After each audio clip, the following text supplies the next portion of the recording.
নিন আপনার কফি।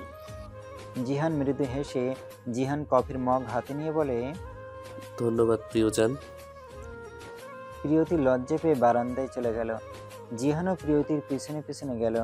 তারপর রেলিংয়ে বাম হাত রেখে ভুরুযুগল কুঁচকে বলল, জান পাখি, কফিতে চিনি কম হলো মনে হচ্ছে। কম মানে আমি তো 2 চা চামচ চিনি দিলাম। বিশ্বাস হচ্ছে না আমার কথা? তুমি খেয়ে দেখো। প্রিয়তি চিন্তিত হয়ে জিহানের হাত থেকে কফির মগ নিয়ে কফির মগে চুমুক দিয়ে বলে, সব তো ঠিকঠাকই আছে, এর চেয়ে বেশি চিনি দিলে কফিটাই খারাপ হয়ে যাবে। জিহান প্রিয়তির হাত থেকে কফির মগ নিয়ে চুমুক দিয়ে মুচকি হেসে বলল, হুম, এখন ঠিক আছে। একটু আগে যে বললেন চিনি হয়নি। প্রিয়তি সন্দেহের দৃষ্টিতে তাকিয়ে কথাটি বলে। জিহান প্রিয়তির কথায় শব্দ করে হেসে বলে উঠল, তোমার ঠোঁটের স্পর্শ পেয়ে ঠিক হয়ে গেছে প্রিয়জান। এর প্রায় 2 মাস পর। রোহা রোহা, খাবার দে, আমাকে বেরোতে হবে। কথাটি বলতে বলতে ব্যস্ত পায়ে হেঁটে ডাইনিংয়ে বসলো আদনান। প্রিয়তির রান্না করা খাবার ফ্রিজ থেকে নামিয়ে গরম করে খেতে দেয় রোহা। মাছের ঝোল আর গরুর কলিজা ভুনা। আদনান চুপচাপ খেয়ে বাড়ি থেকে বেরিয়ে যায়।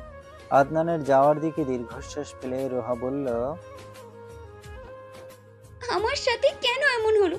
এই সাইকোর মায়ায় পড়ে গেলাম কিভাবে আমি? কেন জানি সারাক্ষণ সাইকোটার পাশে থাকতে ইচ্ছে করে, সারাক্ষণ তাকিয়ে থাকতে ইচ্ছে করে। তাহলে জিহান কি আমার জেদ ছিল? আমি কিছুই বুঝতে পারছি না।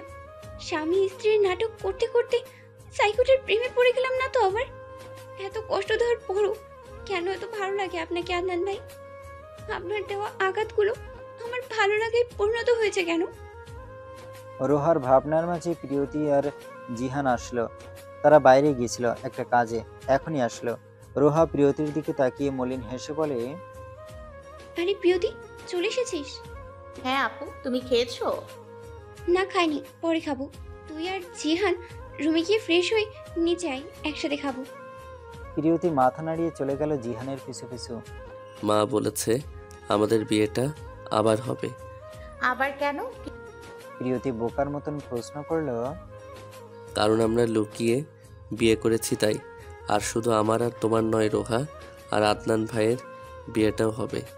প্রিয়তি চিন্তায় পড়ে গেল রোহা আর আদনানের বিয়ের কথা শুনে। প্রিয়তি মনে মনে ওড়ালো, প্রিয়তি ওরা তো বিয়ে বিয়ে নাটক করছে, এখন কি হবে? সত্যি সত্যি? কি ভাবছো প্রিয়? কিছু না। আচ্ছা যাই, আমার কাজ আছে, আমি আসছি। বলে প্রিয়তি রুম থেকে ধীরে ধীরে বেরিয়ে গেল। জিহানের সন্দেহ হলো প্রিয়তির আচরণে, কিন্তু কিছু বলল না। ওর মনে হলো ওর প্রিয় কিছু নিয়ে চিন্তিত, কিন্তু কি নিয়ে? রোহা ব্যালকনিতে বসে আছে। প্রিয়তি রোহার রুমে হুড়মুড়িয়ে ঢুকে দ্রুত পায়ে ব্যালকনিতে ছুটে আসলো। তারপর লম্বা একটা শ্বাস নিয়ে এসে বলল, আপু, তোমার সাথে জরুরি কথা আছে। রোহা বাইরের দিকে তাকিয়ে আনমনেই বলল, বলে ফেল। প্রিয়তি কিছু বলতে যাবে তার আগেই আদনান চলে আসলো রুমে। আদনানকে এই সময় উপস্থিত রোহা আর প্রিয়তি দুজন দুজনের দিকে ভীতু দৃষ্টিতে তাকালো। কি করবে এখন তারা বুঝতে পারছে না। রোহা নিজেকে সামলে কোনো রকমে বলল, তুই যা, আমি আসছি। টেবিলে প্র্যাকটিক্যাল পেপারটা আছে, দেখ, নিয়ে যা। প্রিয়তি মাথা নাড়িয়ে দ্রুত পায়ে হেঁটে রুম থেকে বেরিয়ে গেল। এমন ভাব করলো যেন এখন ওর অনেক কাজ আছে। রুমের বাইরে এসে প্রিয়তি হাঁপ ছেড়ে বাঁচল। তারপর বুকে হাত রেখে ভয় জড়ানো গলায় বলল, আরেকটু হলে যে কি হতো আল্লাহ জানে। আচ্ছা মামুনি যে আমাদের বিয়ের বিষয়ে কথা বলেছে, রোহা আপু কি জানে? প্রিয়তি সিঁড়ি দিয়ে হাঁটছে আর এসব নিয়ে ভাবছে। ঠিক তখনই বাড়ির বাইরে থেকে গাড়ির শব্দ শুনতে পেল প্রিয়তি। প্রিয়তি দরজা খুলে দিল। দরজা খুলতেই প্রিয়তির চোখ দুটি বড় বড় হয়ে গেল। কালো রঙের একটি গাড়ি থেকে সুন্দরী একজন মহিলা বের হলো। মহিলাটির সাথে স্টাইলিশ একটা মেয়ে বের হলো। বিদেশিদের মতো ছোট ছোট জামা কাপড় পরে আছে মেয়েটি। মেয়েটি মনে হচ্ছে মহিলাটির মেয়ে হবে। চেহারায় অনেকটাই মিল দেখতে পেল প্রিয়তি। দুজন হেলে দুলে হাঁটতে হাঁটতে বাড়ির সদর দরজার সামনে আসলো। তারপর কর্কশ গলায় বলে উঠল, হাই গার্লস, এভাবে দরজার সামনে দাঁড়িয়ে আছো কেন? আমাদের ভেতরে যেতে দাও। মহিলাটির কথায় প্রিয়তি দরজার সামনে থেকে সরে গেল। প্রিয়তি এখনো আগের মতন তাদের দিকে তাকিয়ে আছে। মহিলাটা ড্রয়িংয়ে প্রবেশ করলো, তার মেয়ে সহ। ওহ আম্মা, আদনান আর জিহান ব্রাদার কোথায়? ঠিক তখনই আদনান সিঁড়ি দিয়ে নামতে নামতে বলে উঠল, আরে মাহবিন, কখন আসলি তোরা? আর কাকিমা আসার সময় আমাকে বলতে পারতে, আমি তোমাদের নিয়ে আসতাম। প্রিয়তি এতক্ষণে ব্যাপারটা বুঝল। মহিলাটি এই বাড়িরই বউ। মাহবিন নামের মেয়েটি একটু ঢং করে আদনানের কথার জবাব দিল, আর বলো না ব্রাদার, রাস্তায় যা জ্যাম ছিল, আমার আর আম্মার অবস্থা অনেক খারাপ। আর ড্যাডি জেঠুর অফিসে গেছে, ওনারা দুজন একসাথে বাড়ি আসবেন বলেছেন। এরই মধ্যে প্রিয়তি ঠান্ডা শরবত নিয়ে আসলো দুজনের জন্য। মাহবিন শরবত খেয়ে প্রিয়তিকে ধন্যবাদ দিল। তারপর আচমকায় প্রিয়তিকে উদ্দেশ্য করে বলে উঠল, আচ্ছা তুমি কে? তোমাকে তো আগে দেখিনি এই বাড়িতে। ও তোমার ছোট ভাইয়ের বউ। মাহবিন সামনে তাকিয়ে দেখে জিহান দাঁড়িয়ে আছে। জিহানকে দেখে মাহবিন বর্ষা থেকে উঠে আচমকা জিহানকে জড়িয়ে ধরে বলে, কতদিন পর আমার কিউট ব্রাদারকে দেখলাম। কেমন আছো ব্রাদার? মাহবিন জিহানকে জড়িয়ে ধরতে দেখে প্রিয়তির রাগ হলো। রাগে মুখ লাল হয়ে গেল তার। মনে হচ্ছে মাহবিনকে চোখ দিয়েই গিলে খাবে। জিহান মাহবিনকে নিজের থেকে ছাড়িয়ে নেয় আর প্রিয়তির দিকে তাকায়। তাকাতেই কলিজা ধক করে উঠল জিহানের। কেমন করে তার প্রিয় তার দিকে তাকিয়েছে, মনে হচ্ছে মাটিতে পুঁতে দেবে আমায়। দ্রুত জিহান মুখে হাসি ফুটিয়ে কাকিমার দিকে তাকিয়ে বলল, মাহবিন, তুই আর কাকিমা অনেক ক্লান্ত, গিয়ে বিশ্রাম নে। আচ্ছা ব্রাদার, তুমি কবে বিয়ে করলে? আর আমাদের জানালে না কেন? সব পরে বলবো, এখন বিশ্রাম নে, অনেক দূর থেকে এসেছিস। প্রিয়তি গেস্ট রুমে নিয়ে গেল দুজনকে গেস্ট রুমে রেখে প্রিয়তি রাগে গজগজ করতে করতে দ্রুত পা চালিয়ে রুমের দিকে যেতে লাগলো। প্রিয়তি রুমে এসে দেখে জিহান মোবাইলের স্ক্রিনের দিকে তাকিয়ে মুচকি মুচকি হাসছে। জিহানকে এইভাবে হাসতে দেখে প্রিয়তি আরও রেগে গেল। প্রিয়তি রেগে মেগে জিহানের কাছ এসে মোবাইলটা হাত থেকে নিয়ে নিচে ফেলে দিল।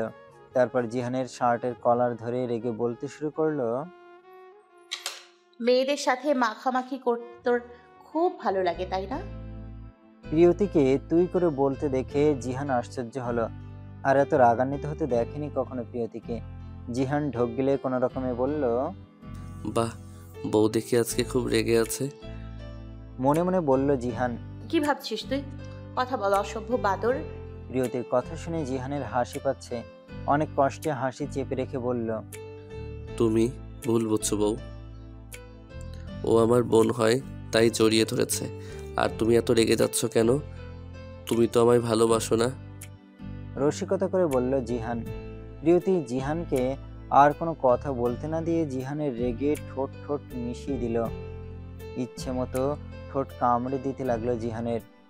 আর বুকে এলোপাথাড়ি কিল ঘুষিত আছে। জিহান দাঁতে দাঁত চেপে সহ্য করে যাচ্ছে। ব্যথায় চোখ মুখ লাল হয়ে গেছে ওর। প্রিয়তির পিঠ হাত রেখে আরেক হাতে বালিশে রেখে মনে মনে বলল, বউটা দেখছি আজ বেশি রেগে আছে। অবশ্য জিহানের ভালোই লাগছে প্রিয়তির অদ্ভুত সব পাগলামতে। জেলাস হয়েও কিন্তু মুখে স্বীকার করতে কিছুতেই রাজি নয়। এরই মধ্যে হঠাৎ পিছন থেকে কেউ বলল, কি নির্লজ্জ মেয়ে, জোর করে চুমু খাচ্ছে। পিছন থেকে কাউকে কথা বলতে শুনে প্রিয়তি জিহানকে ছেড়ে পিছনে তাকালো। পিছনে তাকাতেই প্রিয়তির আরো রাগ হলো মাহবিনকে দেখে। রাগে ফুঁসতে ফুঁসতে মনে মনে বলল, বাড়িতে আসার পর থেকেই এই বিদেশি শাকচুন্নি আমার বরের পেছনে লেগেছে। অপেক্ষা কর, দেখিস তোর কি হাল করি আমি, বজ্জাত মাইয়া কোথাকার। মাহবিন জিহানকে খুঁজতে খুঁজতে জিহানের রুমে চলে আসে। এসে দুজনকে এই অবস্থায় দেখে রেগে কথাটি বলে বলে ফেলে সে, প্রেম ভালোবাসা নিয়ে যেদিন থেকে বুঝ হয়েছে সেদিন থেকে জিহানের প্রতি অন্যরকম ভালো লাগা কাজ করতো মাহবিনের। জিহানকে কোনো মেয়ের সাথে কথা বলতে দেখলেই মাহবিন অনেক কান্না করত। বাবার কাজের সুবাদে তারা ফ্রান্স চলে যায়। আমার স্বামী যা ইচ্ছে তাই করব, তাতে তোমার সমস্যা কোথায়? আর এইভাবে কারোর রুমের নখ ছাড়া ঢুকতে নেই, এই সামান্যটুকু জ্ঞানও কি তোমার মধ্যে নেই? প্রিয়তির কথা শুনে মাহবিনের মেজাজ বিগড়ে যায়। মাহবিন ন্যাকাসুরে কান্না করে বলে উঠল, দেখলে ব্রাদার, এ অসভ্য মেয়ে আমাকে তোমার রুমে আসতে অনুমতি চাইতে বলছে। আমার ব্রাদারের রুমে আমি যখন ইচ্ছে তখন আসবো, তাতে তোমার কি? হ্যাঁ ব্রাদার, তুমি এই মেয়েকে বকে দাও, এক্ষুনি আমার সামনে বকবে, বকো। জিহান পড়ল বিপদে। কার পক্ষ নিবে সে? যার পক্ষ নিবে বিপরীত জন খেপে যাবে। জিহান অসহায়ভাবে বলে উঠল, মাহাবিন, তুই এখন রুমে যা, পরে আমি তোর ভাবিকে বকে দিব। না, আমার সামনে বকবে। মাহবিনকে এমন করতে দেখে জিহান বিরক্ত হয়ে মনে মনে বলল, এই মেয়েটা এত ছেঁচড়া, মন চাইছে একটা থাপ্পড় মারি। কথাগুলো মনে মনে আওড়িয়ে জিহান হালকা রাগ দেখিয়ে বলে, তুই যা এখন। মাহবিন ন্যাকা কান্না করতে করতে চলে গেল রুম থেকে। মাহবিন রুম থেকে যেতেই জিহান প্রিয়তির দিকে তাকালো। কেমন রাগের দৃষ্টিতে তাকিয়েছে ওর দিকে। জিহান প্রিয়তির চোখের দিকে তাকিয়ে ঢোক গিলে বুকের বাম পাশে হাত রেখে বলে, অমনভাবে তাকিও না বউ, আমার যে এখানে এসে লাগে। প্রিয়তি কিছু না বলে মুখ ভেঙে উঠে পড়ল। তারপর আলমারি থেকে শাড়ি বের করে ওয়াশরুমে চলে গেল। প্রিয়তি যেতে জিহান চুলে হাত রেখে অসহায়ভাবে বলল, যা, বাবা চলে গেল। মহারানী দেখছি খুব রেগে আছে। এরই মধ্যে নিচে এসে মিসেস কুহেলি খানের ডাক পড়ল। জিহান ডাক শুনে নিচে চলে আসলো। তারপর ভুরুযুগল কুচকে বলল, কি হলো কাকিমা, কোনো সমস্যা হয়েছে? সমস্যা মানে? অনেক বড় সমস্যা হয়েছে বাবু। জিহান সামনে তাকিয়ে দেখে মাহবিন কান্না করছে। মাহাবিন কান্না করছে কেন কাকিমা? তোর বউ আমার মেয়েকে বাজে কথা শুনিয়েছে। ওই মেয়ের কত বড় সাহস আমার মেয়েকে বাজে কথা শোনায়। তোর রুমে ঢুকতে কিসের অনুমতি লাগবে? হ্যাঁ কাকিমা, আমি এখন বিবাহিত, তাই যে কেউ যখন ইচ্ছে ঢুকতে পারে না আমার রুমে, তাই না? অবশ্যই অনুমতি নিয়ে ঢুকতে হবে। তুমি তোমার মেয়েকে কথাটা বুঝিয়ে দিও। তুই এভাবে বলতে পারলি বাবু? আমরা কি পর কেউ? আমি এটা কখন বললাম? আমি তো... জিহানের কথা শেষ না হতেই মাহবিন দৌড়ে গেস্ট রুমে গিয়ে দরজা বন্ধ করে দিল। মাহবিনের আচরণে জিহান হতভম্ব হয়ে বিড়বিড় করে বলল, কি বিপদে পড়লাম রে বাবা। এই মেয়ে দেখছি রোহার থেকেও ডেঞ্জারাস। একে সামলাতে বোধহয় অনেক কষ্ট হবে। ভাবনার মাঝে মিসেস কুহেলি ভাঙা গলায় বললেন, দেখলি আমার সোনামণি কত কষ্ট পেয়েছে। কথাটা বলে কুহেলি খান রুমের দরজার সামনে দাঁড়ালেন। দাঁড়িয়ে দরজা খুলতে বলছে মাহবিনকে, কিন্তু মাহবিন দরজা খুলছে না। মাহবিনকে দরজা খুলতে না দেখে মিসেস কুহেলি জিহানের দিকে অসহায়ভাবে তাকিয়ে বলল, বাবু তুই বল না তাহলে, ও খুলে দিবে দরজা। জিহান বাধ্য হয়ে দরজা খুলতে বলল। জিহান বলাতে মাহবিন খুশি খুশি দরজা খুলে দিল। দরজা খুলে জিহানকে আবারও জড়িয়ে ধরল মাহবিন। আর এদিকে প্রিয়তি দেখে ফেলেছে ওদের জড়াজড়ি। আজকে বেচারা জিহানের বিপদ যাচ্ছেই না। জিহান দ্রুত মাহবিনকে ছাড়িয়ে নিল নিজের থেকে। যদি প্রিয়তি দেখে নেয় তাহলেও কষ্ট পাবে। এসব নাটকের মাঝে কলিং বেলের শব্দ ভেসে আসলো। মিসেস কুহেলি দরজা খুলে দিল। দরজার সামনে দাঁড়িয়ে থাকা ব্যক্তিকে দেখে মিসেস কুহেলি হেসে বলে উঠলেন, আরে ভাবি তুমি এসে গেছো, সাথে আম্মুকেও দেখছি নিয়ে আসলে। ওনার কথায় রায়শা বেগম মেলান হেসে বললেন, কেমন আছিস? কতদিন পর তোর সাথে দেখা। অনেক ভালো আছি, কিন্তু এখানে এসে সব খারাপ যাচ্ছে ভাবি। মুখ কালো করে কুহেলি খান বললেন, আচ্ছা, তোর সব কথা পরে শুনবো, এখন আম্মাকে রুমে নিয়ে যাই। কথাটা বলে রায়শা বেগম তার শাশুড়ি মিনা বেগমকে নিজের রুমে নিয়ে আসলেন। বৌমা, এই নেকি কবে আসলো? আমার ছোট বৌমাকে মোটেও পছন্দ না, কেমন করে ঢং করে কথা বলে। আম্মা, ওরা বিদেশ থেকে এসেছে, ওইখানে সবার চলাফেরাই এমন, তাই ওরা ওইভাবেই কথা বলে। তুমি কিছু মনে করো না, ওদের একটু সহ্য করে নাও। দেখো বড় বৌমা, আমি আগেই বলে দিচ্ছি, ওই বিদেশি ছোট বউকে আমি সবসময় সহ্য করতে পারবো না। ওদের তুমি বলে দিও আমার সামনে যেন এইসব ন্যাকামি আর অসভ্যতামি না করে।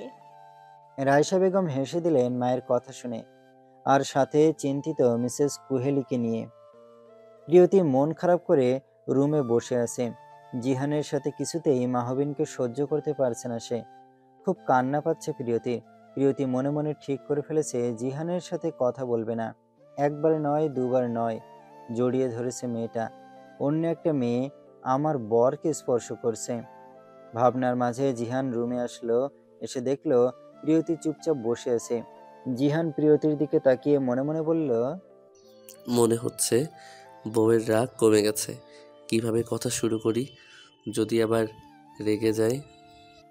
ভেবে জিহান শুকনো কাশি দিয়ে বলে উঠল, আমার ঘড়িটা খুঁজে পাচ্ছি না, কারোর জানা থাকলে বলতে পারে। প্রিয়তি আর কোনো কথা বলল না। জিহানের মনটা খারাপ হয়ে গেল প্রিয়তিকে চুপ থাকতে দেখে। ভেতরে অস্থিরতা কাজ করছে ওর। আবারও মনে মনে বলল, তাহলে কি আমার মায়াবিনী বেশি কষ্ট পেয়েছে? জিহান প্রিয়তির রাগ ভাঙাতে কাছে আসতে যাবে, তার আগেই পা পিছলে টেবিলের সাথে ধাক্কা খেল সে। আর সাথে সাথে টি টেবিল থেকে গ্লাসটা পড়ে ভেঙে গেল। ভাঙা কাঁচের টুকরো জিহানের হাতে ঢুকে যেতেই জিহান আর্তনাদ করে উঠল। ও, প্রিয়তি বুঝতে পারছে না এইটুকু সময়ে এইটা কি হয়ে গেল। প্রিয়তি খাট থেকে লাফিয়ে উঠে জিহানের কাছে এসে জিহানের হাত ধরে ভয়ার্ত গলায় বলে, এটা কি করলেন আপনি? হ্যাঁ, দেখে শুনে হাঁটতে পারেন না? হাত থেকে রক্ত পড়ছে। প্রিয়তি তখনই ফার্স্ট এইড বক্স এনে জিহানের হাতে ব্যান্ডেজ করে দিতে লাগলো। ব্যান্ডেজ করা শেষ করে প্রিয়তি জিহানের দিকে টলমল চোখে তাকালো। জিহানও টলমল চোখে তাকিয়ে আছে প্রিয়তির দিকে। আচমকায় জিহান বলে উঠল, বউ আমার উপর আর কত রাগ করে থাকবে? আমার অনেক কষ্ট হয় তুমি রাগ করলে। প্লিজ মাফ করে দাও আমায়। মাহবিনকে দুটা মেরে আসি, তাও আমার উপর রাগ করে থেকো না। ভালোবাসি বউ। প্রিয়তি কি হয়েছে সে নিজেও জানে না। জিহানের কথাগুলো শুনে রাগ উবে গেল তার। প্রিয়তি জিহানকে উড়িয়ে দিয়ে মেলান গলায় বলে উঠল, আমিও আপনাকে ভালোবাসি জিহান বাবু। জিহানের চোখও বড় বড় হয়ে গেল প্রিয়তির কথা শুনে। জিহান আশ্চর্য হয়ে বলল, সত্যি বলছো তো নাকি মজা করে বললে বউ? প্রিয়তি জিহানের পিঠে চাপড় মেরে বলে, আমি সত্যি বলছি। আর আপনি বলছেন মজা করছি? আর আপনি এই শাকচুনি থেকে দূরে থাকবেন। ওই মেয়ে আপনার কাছাকাছি থাকলে আমার অনেক কষ্ট হয়। আপনাকে আজ দুবার জড়িয়ে ধরেছে, আমি কিছুতেই সহ্য করতে পারছি না। আমার আমার একাকিত্বের শহরে আপনি ছাড়া আর কেউ নেই জিহান বাবু। আমার শহরে আপনি ছাড়া অন্য কারোর প্রবেশ নিষেধ। জিহান মৃদু হেসে প্রিয়তিকে শক্ত করে জড়িয়ে ধরে বলে, আমি তোমারই ব্যক্তিগত সম্পত্তি মায়াবিনী। সবাই ডাইনিংয়ে বসে আছে। দুই ছেলের বিয়ের বিষয়ে কথা বলার জন্য বাড়ির সবাইকে একসাথে ডেকেছেন রাজীব খান। তোমাদের সবাইকে একসাথে ডেকেছি জিহান আর আদনানের বিয়ের ব্যাপারে কথা করার জন্য। যেভাবেই হোক আমার দুই ছেলের বিয়ে হয়েছে, ওদের দুজনের বিয়ের ব্যাপারে কাউকে এখনো জানানো হয়নি, তাই ওদের আবার বিয়ে দিয়ে সবাইকে জানানো হবে। মিসেস কুহেলি আর আরিফ খান মাহবিনের বাবা, দুজনের মুখ কালো হয়ে গেল এই কথা শুনে। মাহবিন মন খারাপ করে হাত ধুয়ে টেবিল থেকে উঠে চলে গেল। আর প্রিয়তি আদনান আর বেহায়ার দিকে তাকিয়ে আছে। তাদের কোনো চিন্তিত দেখাচ্ছে না, তা নিয়েই পড়ে আছে প্রিয়তি।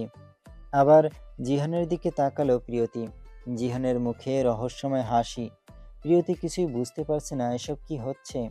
কথাবার্তা শেষে একে একে সবাই উঠে গেল। প্রিয়তি অন্যমনস্ক হয়ে হাঁটছিল, তার মাথায় কিছুই ঢুকছে না। সে চিন্তিত হয়ে মনে মনে আওড়ালো,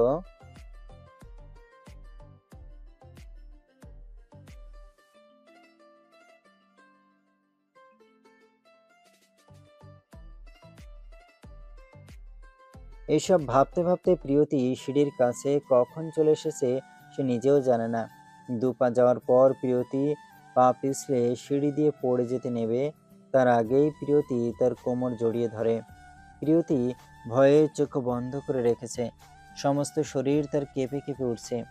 ভয়ে ভয়ে চোখ খুলল সে। চোখ খুলতেই প্রিয়তি আরো ভয় পেয়ে গেল জিহানের রাগী দৃষ্টি দেখে। আর আদনান ওপর থেকে সব দেখছে, কিন্তু আগের মতো চোখে মুখে কোনো রাগ না দেখে রোহা বেশ অবাক হলো। রোহা আদনানের সাথে দাঁড়িয়ে আছে কিছুটা দূরে। আদনান খেয়াল করেনি রোহাকে। এক দৃষ্টিতে জিহান আর প্রিয়তিকে দেখছে সে। এদিকে জিহান প্রিয়তিকে ছেড়ে দিয়ে সিঁড়ির দিকে তাকালো। কেউ তেল ফেলেছে সিঁড়ির উপর। এটা দেখার পর জিহানের রাগ দ্বিগুণ বেড়ে গেল।